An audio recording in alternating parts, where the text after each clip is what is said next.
Please watch the tutorial all the way through. Extract the archive to your desktop and run the setup file.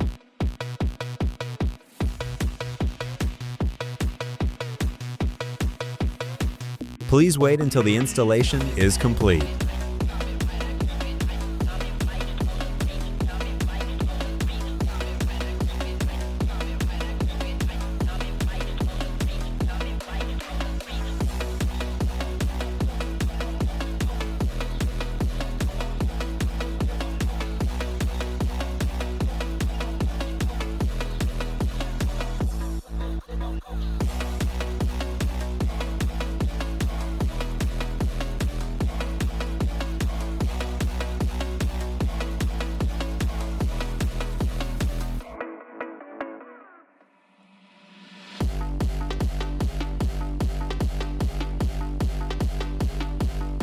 Enjoy the app.